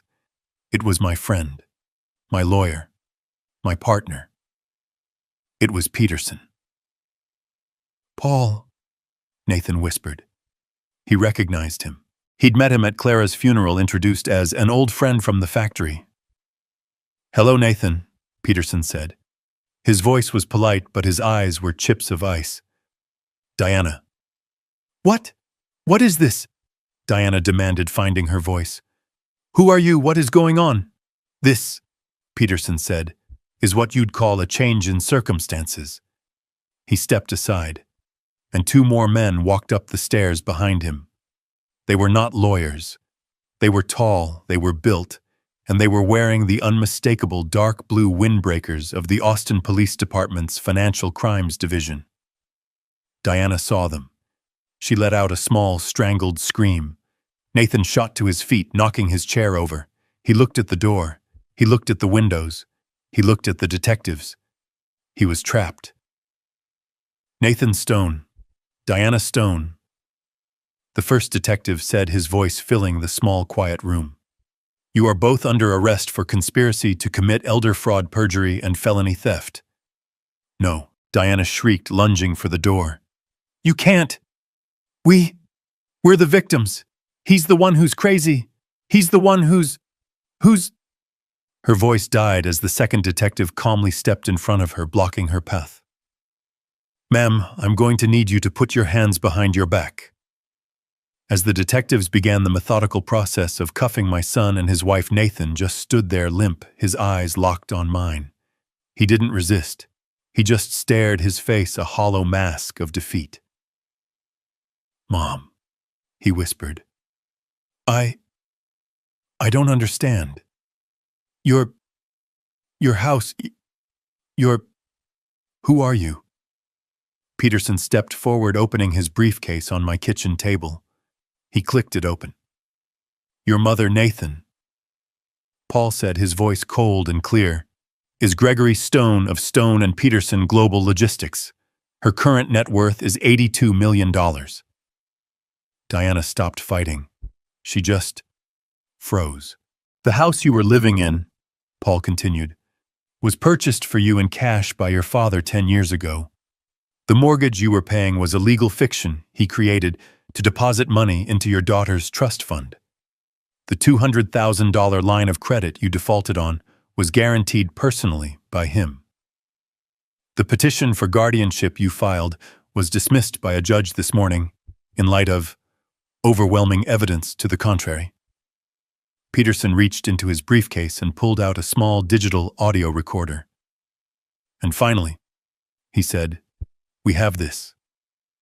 He pressed play, and the kitchen filled with Diana's voice, cold, calculating, clear as a bell.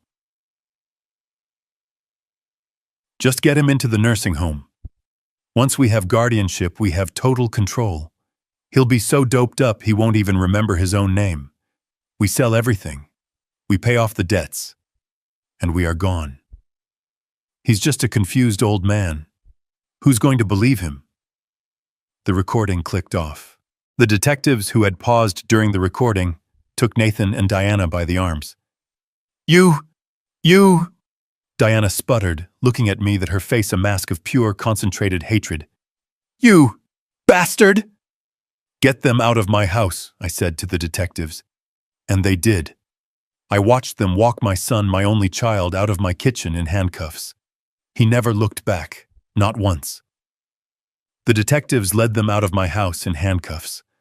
I watched through the small kitchen window as they were put into the back of separate patrol cars. Diana was screaming, her voice shrill and ugly, still shouting about her rights, about her parents, about how this was all a mistake. Nathan was silent. He just looked at his feet. As the car door closed, he looked up just for a second, and his eyes met mine through the window. There was no remorse in his gaze, no sadness, just a cold, empty hatred. The look of a man who wasn't sorry for what he did, only sorry he got caught. When the sirens faded, my house was quiet again. But it was a different kind of quiet. It was the heavy, sterile silence of a hospital room after a long, complicated surgery. An amputation had taken place. The diseased parts had been cut away. Peterson was still at my kitchen table packing his briefcase. He looked at me, his face grim. "It's done, Greg," he said.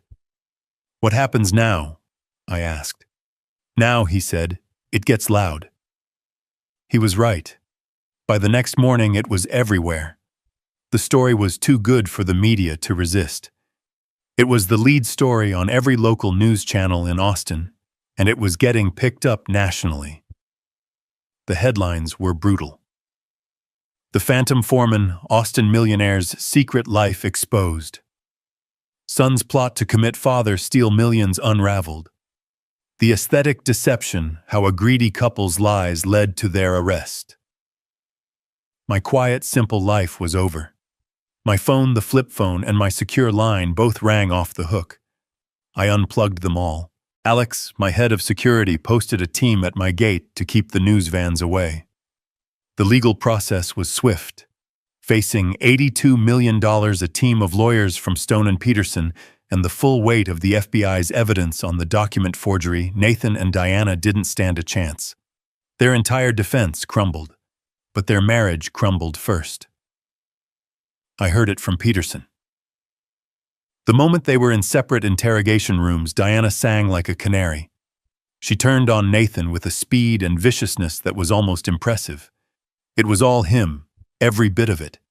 She painted herself as a terrified, manipulated wife, a victim of a charismatic, gambling-addicted criminal.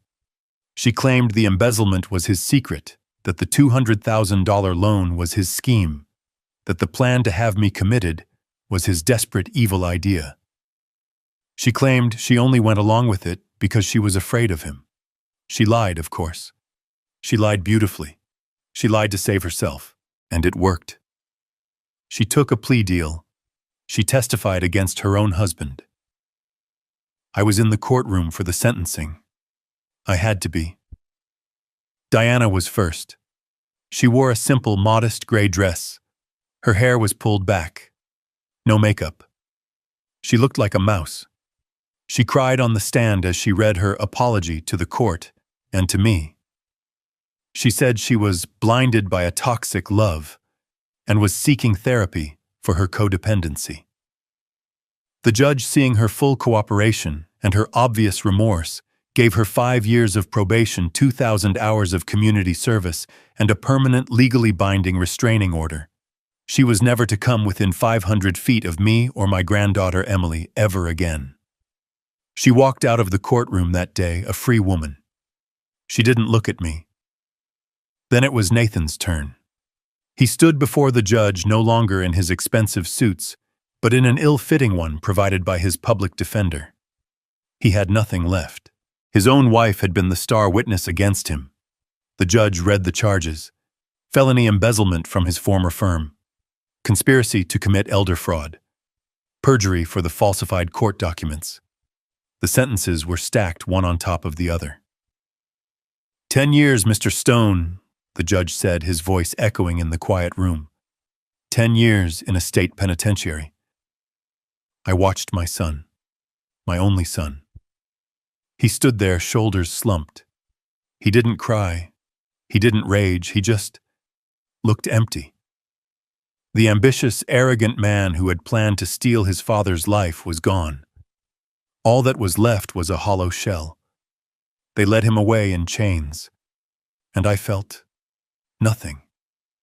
Not sadness, not anger, not even victory. I just felt empty. The amputation was complete. The cancer was gone. But the space where my son used to be was now just a void.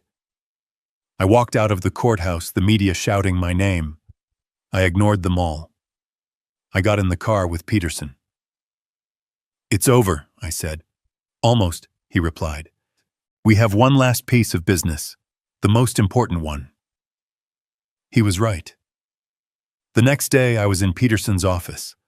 Not my hidden command center, but his real office on the 50th floor of the Stone and Peterson Tower downtown, the one with views overlooking the entire city.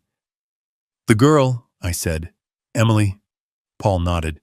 He slid a folder across the vast mahogany desk. Her trust fund. The one you've been paying into for 10 years with Nathan's fake mortgage payments. What's the damage? None, Paul said. It's completely insulated. It was never in Nathan's name and Diana has no claim to it. It is solely legally and untouchably in Emily Stone's name to be accessed by her on her 21st birthday. Her mother, I said. Diana, the restraining order is good, but she's still her mother. She'll find a way to manipulate her. She'll get her hands on that money. Not if we act now, Paul said. I looked at the folder. The account was now worth just over $430,000. It was the only good thing to come out of Nathan's decade of lies. I want it locked down, Paul, I said. I want a legal firewall built around that money so high that Diana can't even smell it. I want a co-trustee appointed, a professional, someone from the bank, someone who answers only to me. Diana is not to have any signatory rights. No access, no information, nothing. That money is for Emily, for her education, for her future. It is not and never will be for her mother. Peterson nodded, already making notes. Consider it done. We'll file the motion with the court this afternoon citing Diana's felony conviction and the restraining order. No judge in this state will argue. Good, I said.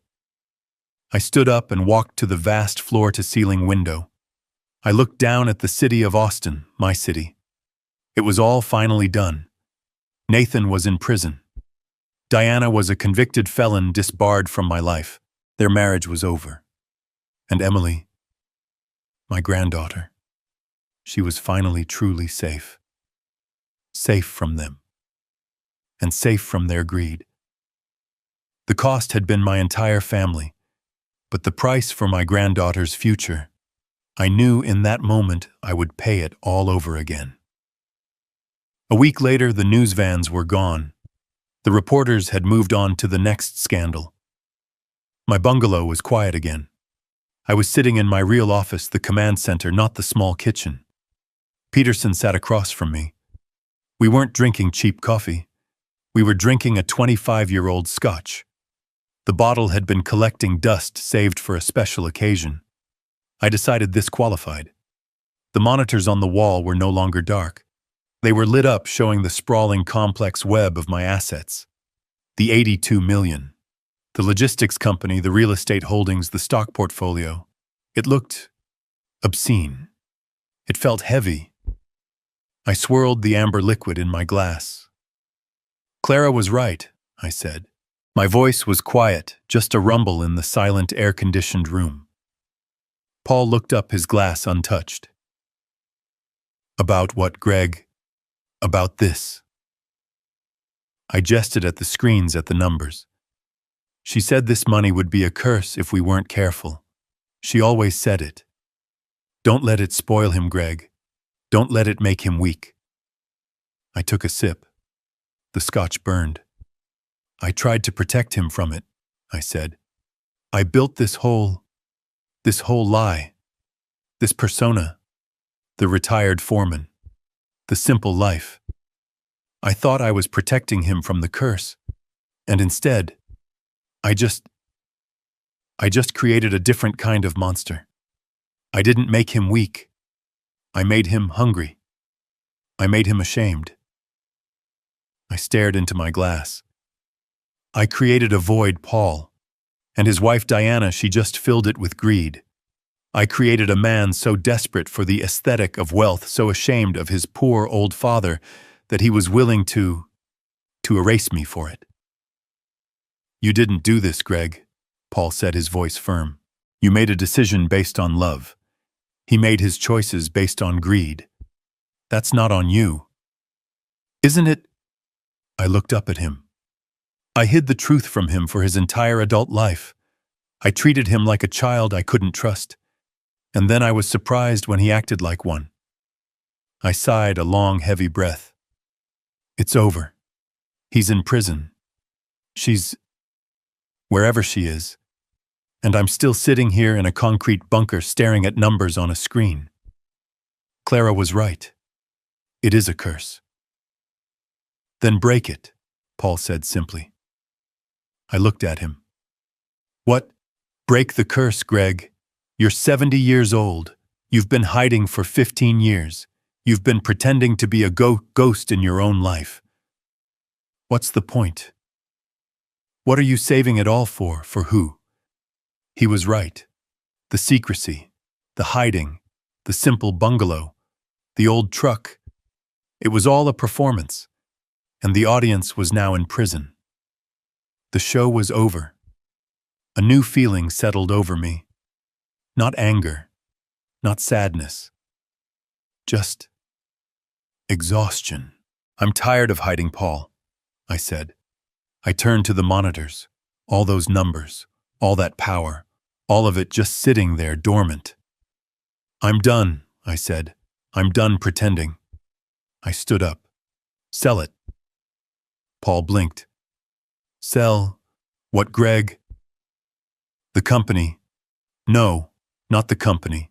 Sell the assets, the secondary properties, the shadow holdings. I want you to start liquidating a significant portion of the portfolio.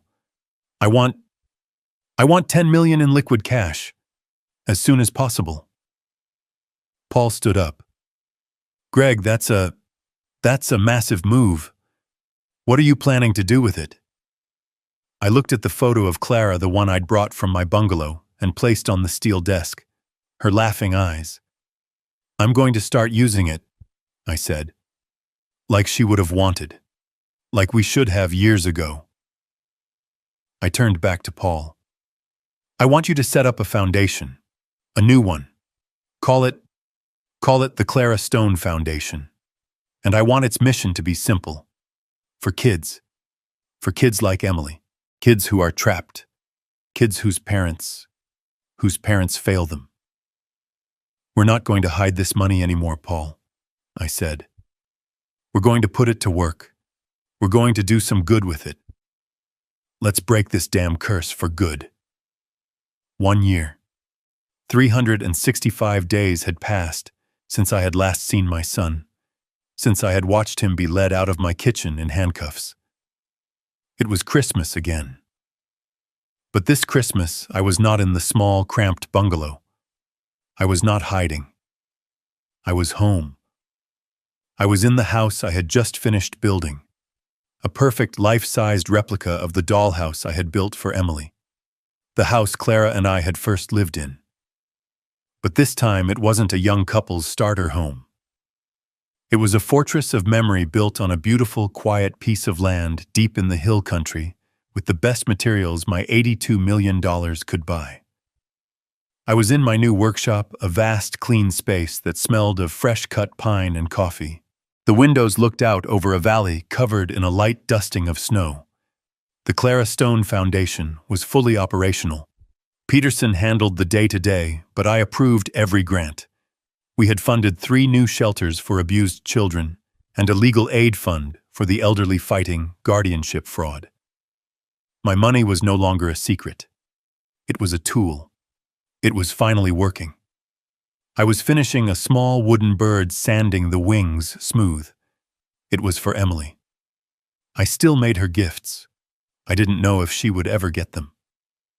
The restraining order was ironclad against Diana. And since Emily was only 8, Diana's custody meant my granddaughter was by default kept from me. I hadn't seen her in 365 days. The doorbell chimed. I froze. My hands stopped moving. I wasn't expecting anyone. Peterson was in Aspen with his family. My security head, Alex, was stationed at the main gate a mile down the road. He would have called if it was a threat. This was just a visitor. I walked through the new house, my boots echoing on the wide plank oak floors. I went to the heavy front door and looked through the peephole. My heart stopped. It was them. Emily. She was 8 now. She looked taller, thinner. Her hair was longer. She was wearing a simple pink coat that looked a size too small, and her hands were stuffed into her pockets. and behind her, standing just off the porch, was Diana. My hand tightened on the doorknob. The ice. The old, cold, surgical ice. I felt it begin to creep back into my veins. Then I looked again. This was not the Diana I remembered. This was not the woman in the designer dress who had sneered at my aesthetic. The perfect icy blonde hair was gone. It was replaced by a mousy dishwater brown pulled back in a simple frayed ponytail. The $1,000 coat was gone, replaced by a thin black parka, the kind you buy from a discount rack.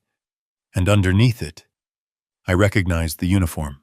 A black polo shirt and a matching black apron stained with what looked like coffee. I could just make out the faded logo of a 24-hour highway diner. She wasn't a brand anymore. She wasn't an aesthetic. She was a waitress. She had been working. She had been humbled. She had been paying in a way that prison never could. She saw me looking at her through the glass. She flinched. She physically flinched and took a half step back, pulling her cheap parka tighter as if to hide the diner's logo. She was ashamed. For the first time since I had met her, the emotion on her face was not arrogance. It was not anger. It was not manipulation. It was genuine, unfiltered shame. I opened the door. The cold air rushed in. Emily looked up at me, her eyes wide. "Grandpa?" Her voice was small, tentative. Diana immediately put her hands on Emily's shoulders, staying back, not daring to step onto the porch. "Honey, I told you we can't just... He's busy." "I wanted to see him," Emily insisted, her voice desperate. She pulled away from her mother and took a step toward me. Diana wouldn't look at me. She was staring at the intricate woodworking of my porch railing at the welcome mat. Her face was gaunt. She was tired. The fire, the venom, the arrogance, it was all gone. "Diana," I said. My voice was just gravel. I hadn't spoken her name in a year. She jumped, startled. She finally forced her eyes to meet mine. I saw fear. But it was a different kind of fear now. It wasn't the fear of being caught. It was the fear of a person who has no power left. "Mr. Stone," she said, formal, quiet. I'm sorry. We shouldn't have come. The restraining order. I'm on the public road. I'm 500 feet away. I'm not violating it. I'm just... She pushed Emily forward slightly, a small, helpless gesture. She wouldn't stop asking, Diana whispered, and her voice cracked. "She misses you. I told her I would just ask. That's all. We'll go. I'm sorry to bother you." She started to turn, reaching for Emily's hand. "Come on, Em. Let's go." And I just stood there, watching them. The woman who had tried to have me buried alive. The woman who had helped my son plan my financial and social execution. The woman who was now working double shifts at a diner to pay off her court-mandated restitution. And my son, Nathan. He was in a low-security prison working in the library. He was taking accounting classes. He wrote me letters. One every week. I hadn't opened a single one. They were in a box in my office right next to the original plans for this very house. The cycle of pain. It was standing right here on my porch. I could close the door. I had every right to. I could call Alex. I could call the police and have her arrested for violating the spirit of the restraining order. I could let them walk back down the long, cold driveway to whatever beat-up car she drove now. I could keep the ice. I could hold on to the victory. I looked at Emily. She was looking at me, her face crumpled with the familiar disappointment of a child who never gets what she wants. She was the only one who was truly innocent. She was the one who had lost her father to prison, her mother to poverty and shame, and her grandfather to an anger she couldn't possibly understand. All because of this. All because of the money. Clara's voice a whisper from 20 years ago. Don't let it be a curse, Greg. Don't let it just be about winning. If I closed this door, the curse would continue. The hate would continue. The ice would win. Diana was already walking away, pulling a reluctant Emily with her. It's cold outside, I said. My voice sounded strange even to me. It wasn't the voice of the CEO. It wasn't the voice of the angry father. It was just a voice. Diana stopped. She turned around slowly, her face a mask of utter disbelief.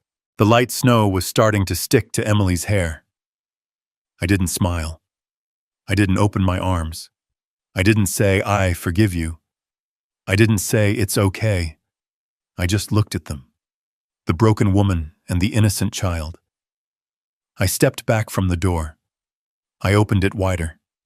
The warm air from my house, smelling of the fresh pine I had on the fire, and the hot chocolate I was making spilled out onto the cold porch. I'm making hot chocolate, I said. Come in. Greg's story is a powerful lesson in how appearances hide the truth. He pretended to be poor to protect his son from the curse of wealth, only to discover that the shame of poverty and the hunger for status corrupted his son just as badly. It shows that the people most obsessed with the aesthetic of success are often the ones hiding the deepest moral and financial failures.